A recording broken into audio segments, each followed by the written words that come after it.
my god, I almost ran out of time. That was so close. I literally stopped my thing at like 14:58 or something like that. 14 minutes and 58 seconds. I was like, oh my god, I almost reached the 15-minute mark. Oh my god. But anyway, the third person to inherit the Killer Frost name and powers is the one that we all know on The Flash, being Caitlin Snow.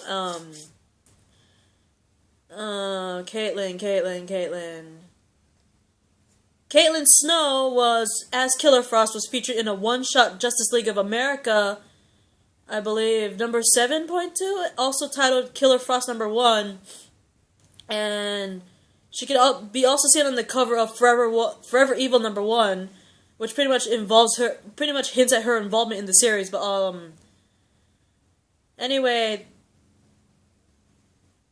Dr. Caitlin Snow, a scientist sent to Star Labs Outpost number 72 in the Arctic to work on a thermodynamic engine. Apparently the creator of the thermodynamic engine, committed suicide, and she ended up doing all this, and anyway, Snow soon discovered that the place had been infiltrated by hive agents, and the hive agents tried to kill her inside the actual engine, the thermodynamic engine, and Snow frantically ripped off the coolant system, pretty much merging her body with the ice. And because of that, it pretty much transformed Dr. Caitlin Snow into a heat vampire. And basically, she killed the hive agents and continued to search for more sources of heat. And, being a heat vampire, vampires in general, they have to, suck your blood, all that stuff. This one, literally, she has to suck heat. And, basically, that was pretty much, in a way, her cure. And she discovered Firestorm's blast can temporarily heal her condition. And, at one point, Firestorm was declared dead by the crime syndicate, and unfortunately, Caitlin Snow lost all hope for a cure for herself. Basically, for all three Killer Frosts, all versions have shown the ability to absorb heat from external sources and transmute it into waves of cold, thus her powers. And using these powers, Killer Frost can create ice sheens across her body and generate objects composed of completely of ice, such as like projectiles and defensive walls, and she can also instantly freeze animate matter through physical contact, which is amazing. But anyway, that's enough about Killer Frost. Let's continue with this episode. I'm sorry, but I love the fact that, I've been looking so forward to Caitlin Snow ever being Killer Frost, and it seemed like that was never going to happen with Earth-1 Caitlin Snow, because at one point, Earth-2 Wells, with his watch, when he revealed that Cisco was a metahuman, he used his metahuman watch to prove that Cisco was a metahuman, and when he put that watch near Caitlin, there was no such thing, right? And so, I almost lost hope that there was ever going to be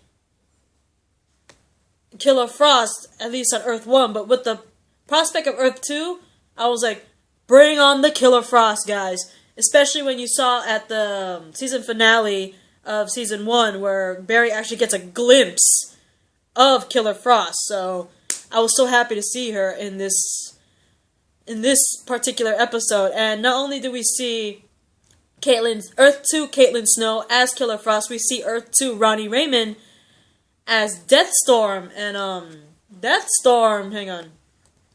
Hold up. There you go, other versions. Where is it? During the Trinity War event, Firestorm's crime syndicate counterpart is introduced as Deathstorm, and he's from Earth-3. It is also revealed that on Earth-3, Professor Martin Stein experimented on humans to unlock the secret of life through death, and he was recruited by one of the crime syndicate enemies to determine what the syndicate's individual weaknesses were. And however, he used the new lab that he was in to continue his human experimentation, eventually experimenting on himself, fusing with a corpse, and becoming Deathstorm. And, what you call it? Anyway, Deathstorm, who is the evil version of course, Firestorm. But anyway, Killer Frost and Deathstorm apparently are agents of Zoom, and they're all trying to find the Breacher, which of course is Barry in that room. And during all that, during the attack, Joe protects Iris and thus getting attacked by Deathstorm himself. And unfortunately, dear sweet Earth-2 Joe ends up dying from his wounds later on in the hospital. And with the help of Cisco, Cisco attempts to help the police stop the pair. But unfortunately, when they do, Barry, Cisco, and Iris are there. And they're confronting Killer Frost and Deathstorm. They are confronted by Cisco's own Earth-2 doppelganger, Reverb. Now, I don't know much of Reverb in general, but I heard rumors that, in the comic books, Reverb is actually Cisco's brother. I don't know if that is true.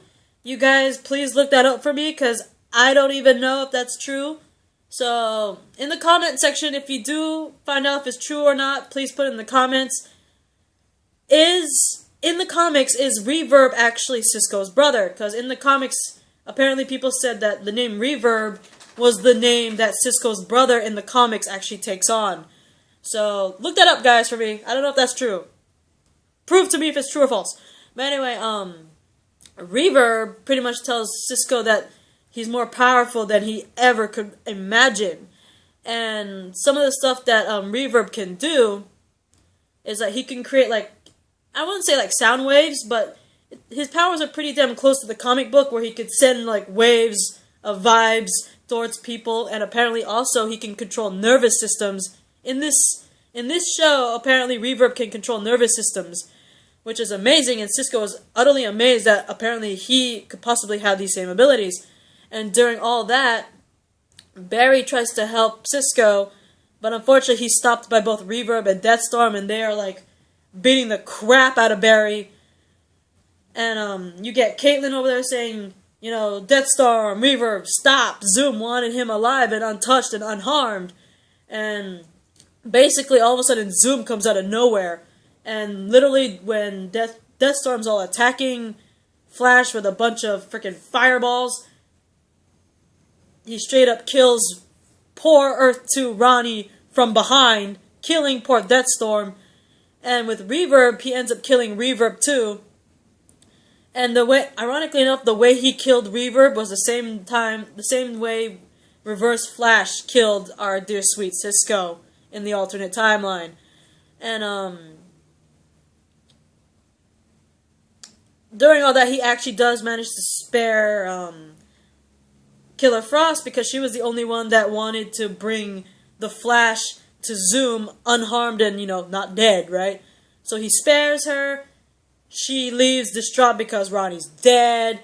But at the same time, Zoom manages to kidnap Barry and imprison him in the same place that Jesse is also imprisoned. And during that whole entire thing, we also learn that Jay, who was like, he was pretty much venting to Caitlin that he invented Velocity 6 on Earth-2. And not only that, he's also tried it on Earth-2. And he also revealed to Caitlin, and we were revealed to the rest of us, that Zoom was not the reason why he lost his speed. Apparently because he used Velocity 6 on his Earth. Velocity 6 is what pretty much took his speed away, and is also the reason why he's dying. So, yeah, we found out the truth. Zoom is not the one that stole Jay Garrick's speed, but was Velocity 6 that stole his speed, and is the reason why he's dying. And also during all that, during that episode, there was a moment where Earth-1 Joe convinces